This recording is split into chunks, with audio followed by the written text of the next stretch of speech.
As India champions its way through the pandemic, we reflect on the country's achievements in the last 75 years since independence. But as we triumph our way through challenges, Business Today television charts the growth path for the next 25 years at the BT India at 100 Economy Summit. We speak to top leaders and ministers from the political and administrative spheres and get their best insights to you in this special segment. To start off with, we have Ashwini Vaishnaw, the Minister of Railways, Communications, Electronics and IT. We speak to him about how will India change post the 5G launch, data privacy law and many more important issues. Listen in. When will India, this is my first question, sir, when will India have a robust data privacy law that we can be proud for? And I want to tell my audience, just a little while ago, IRCTC, which is a company under his supervision, has withdrawn a tender for monetization of user data. Sir. So the data protection bill, that's in works, and I think we should be seeing the results very soon. If you see the journey of this bill, when the Joint Parliamentary Committee suggested a series of amendments in a bill of 99 sections, there were 81 amendments suggested. Then there were about 17 major recommendations on top of it. So we had no choice but to redraft it. Redrafting is practically done, and Honorable Prime Minister has said that even though there is a very long series of consultations which have gone, still we must thoroughly consult with the people, with all the stakeholders. So very soon we will be uploading the revised draft, which will be meeting your expectations and meeting that from entire country. There is an expectation that the bill should be very neatly drafted, it should be easy to understand, it should be relevant with the times, it should create that online environment where trust and safety of the users gets the primacy. If trust and safety of users has to have primacy, what about all the data that has been lost so far? And we keep hearing about incidents. What would you say are the touchstones that this proposed law will have? So, three fundamental things. First and foremost is the users have a right on their data, right? So, how that data is used, what is the consent mechanism which is there, that's the first and foremost. Second is the established principles of, let's say, purpose limitation, the other things which have got so well established all across the globe, those should be very much ingrained within the bill.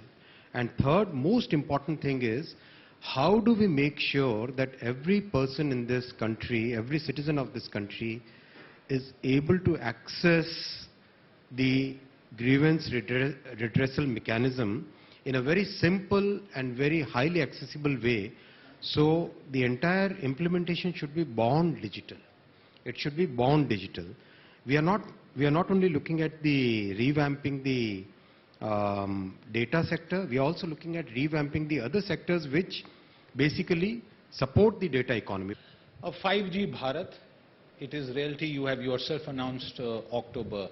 How will India benefit from 5G 5-10 years down the line? Not immediately, because it's going to be a creamy layer proposition, perhaps in the initial few days, although Mr. Mittal will try and Mr. Ambani will try and do their best to make it a mass proposition.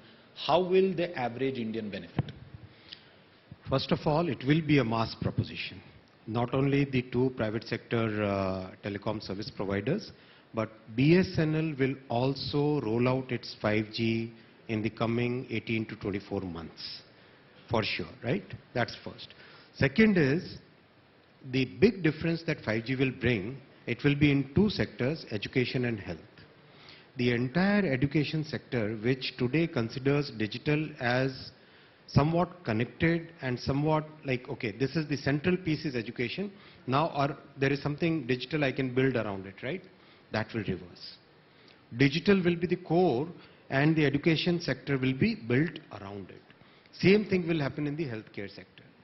These two sectors are going to make a very big difference in the lives of 130 crore Indians, and especially the people who are at the bottom of the pyramid, who are at the most remotest parts, at the margins of the society, the people who are from our political thought process point of view, who are the most important people for whom we exist.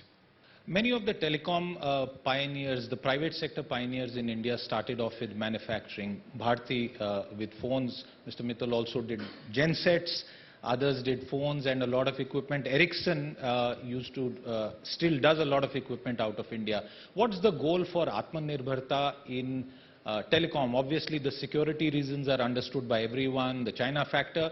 What is your own sense about how Atmanirbhar will India be when it comes to electronics, IT and telecom sector? Very, very important question. I'm glad that you asked it. 2014.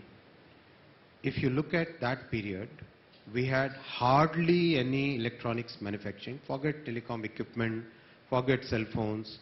It was not even thinkable. People were not even considering that India will ever become a player.